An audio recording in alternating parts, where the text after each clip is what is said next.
कि मुझे कोचू बाटा चाहिए, आज नहीं मिला। नमस्कार दोस्तों।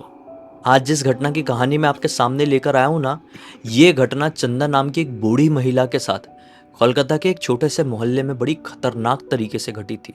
सच बता रहा हूँ, इस कहानी को अंत तक सुनो क्योंकि इसके साथ कुछ ऐसा घटा जो कभी भी किसी के भी साथ घट सकता है।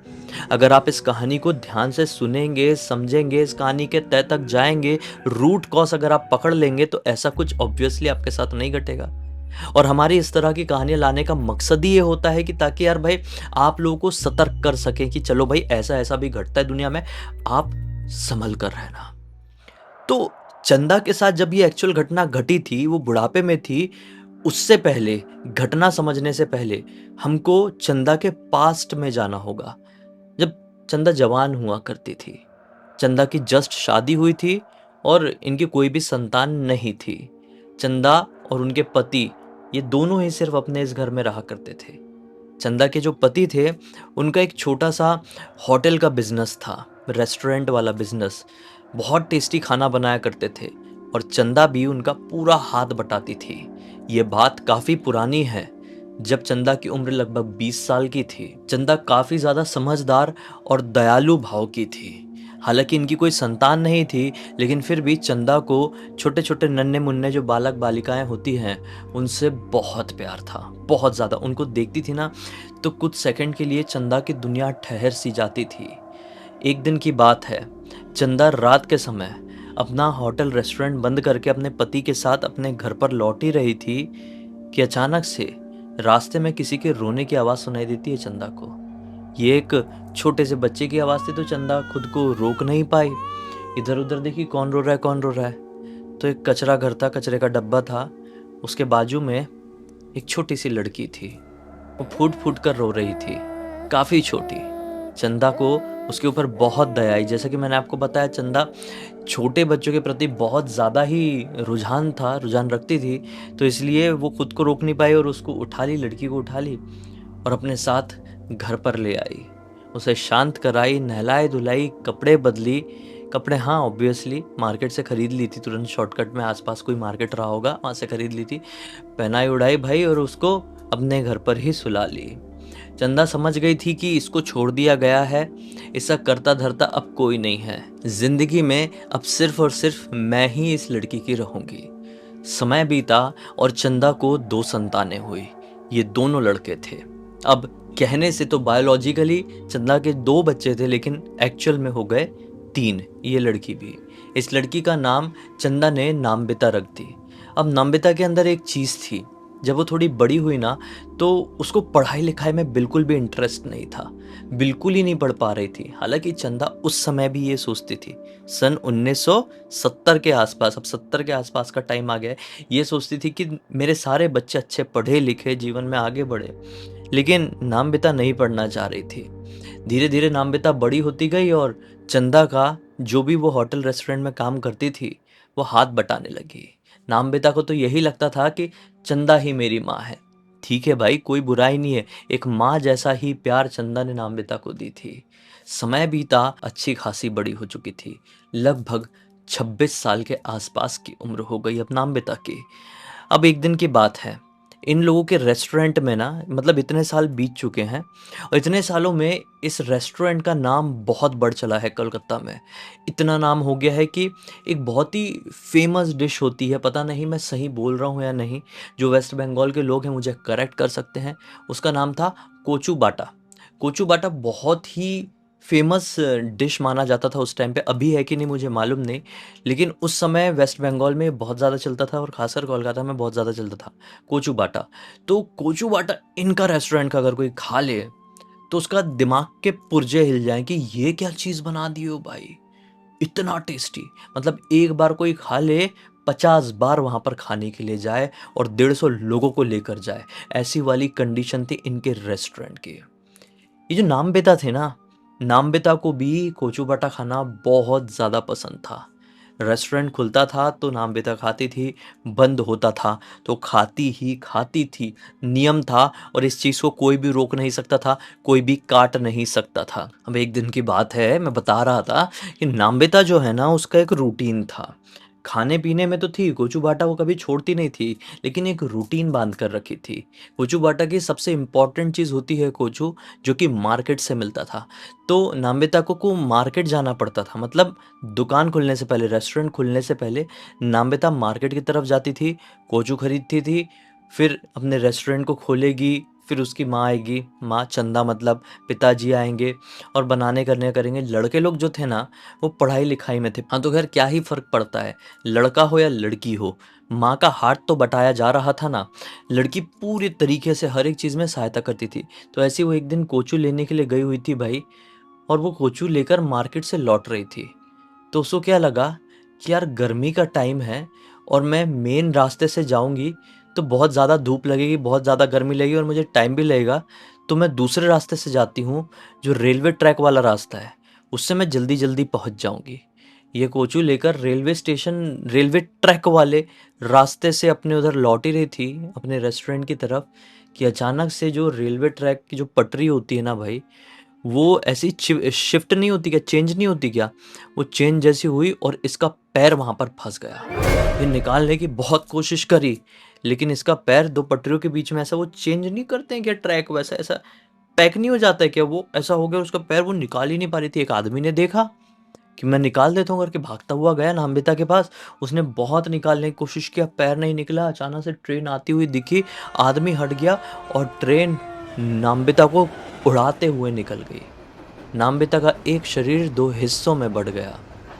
इतनी खराब कंडीशन थी वहाँ की कि पूछो मत। ऑब्वियसली ऑन द स्पॉट नाम्बिता का देहांत हो गया। जब ये बात चंदा को पता चली तो चंदा बहुत रोई, बहुत रोई, लेकिन रोने से उनकी बेटी वापस नहीं आ सकती थी।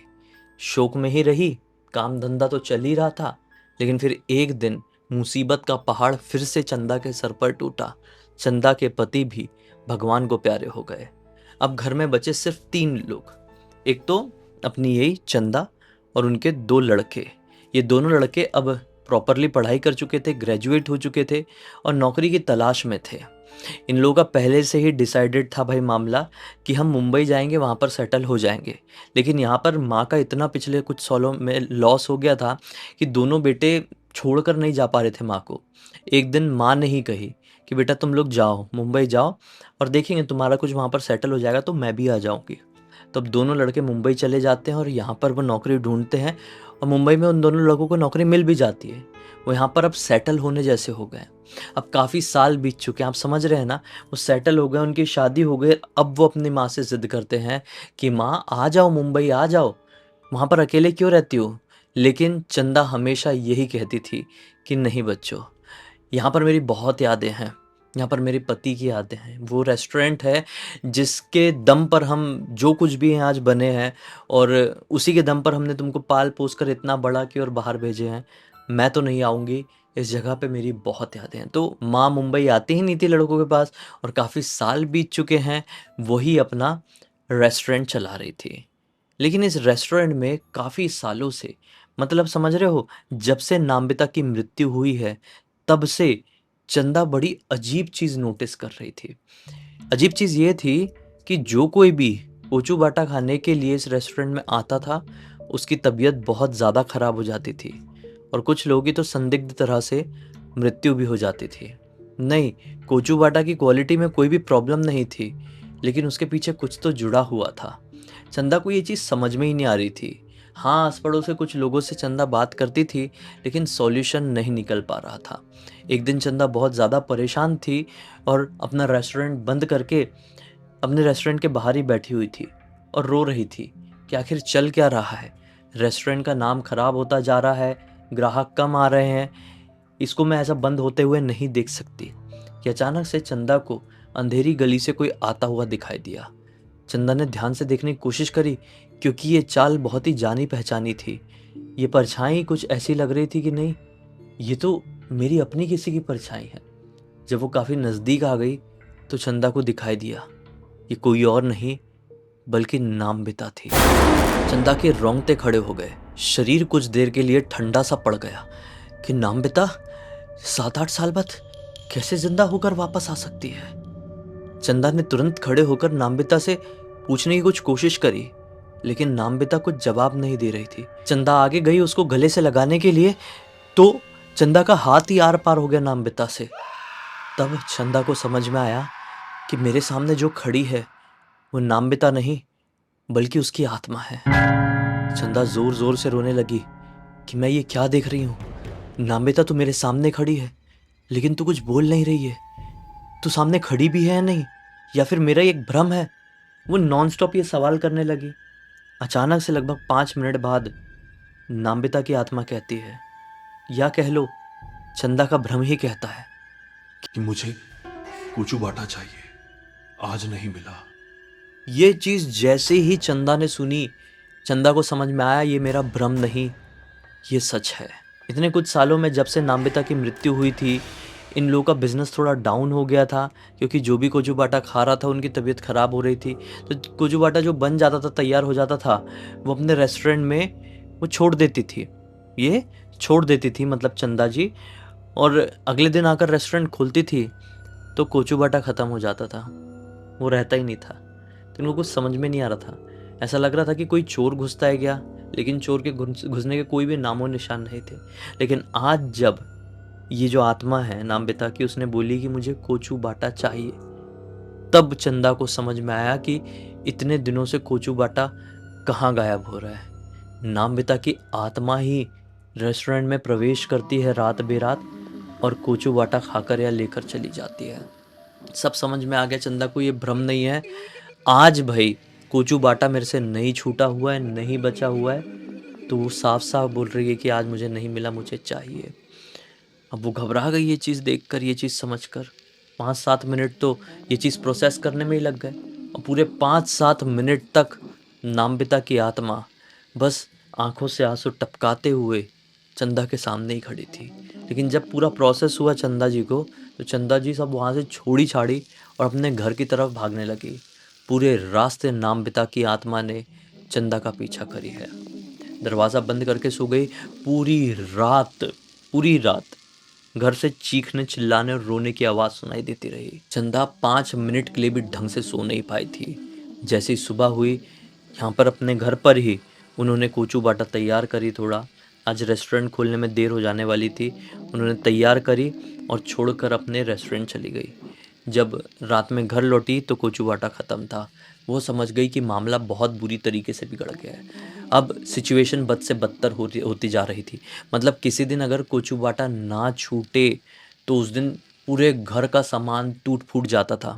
रात के समय चंदा के घर का पूरा सामान जैसे कोई अदृश्य शक्ति तोड़ फोड़ देती है, बहुत ज़्यादा नुकसान पहुंचा देती है, चीखती है, चिल्लाती है, रोती है। और ऐसा लगता है, चंदा को ऐसा लगने लगा था कि अब वो जो अदृश्य शक्ति, वो जो प्रेतनी बन चुकी है मेरी बेटी नामबिता, वो मुझे ही नुकसान ना पहुंचा दे। क्योंकि अगर कोई प्रेत योनि में चला गया है तो उसके सेंसेस चले जाते हैं और वो एक ऐसी अतृप्त शक्ति बन जाती है जिसकी नज़र में कोई रिश्ता, कोई नाता, कुछ नहीं होता है।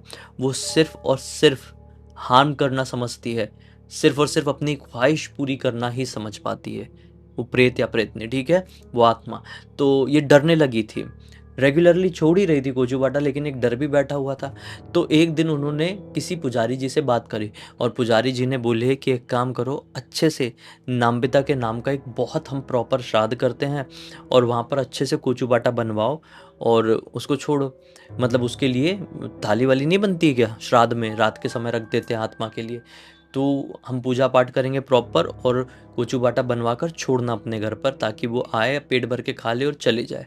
इन्होंने बिल्कुल यही किए, डिक्टो डिक्टो। रात में थाली भी रखे कोचू बाटा के, अगले दिन उठे देखे वो गायब था।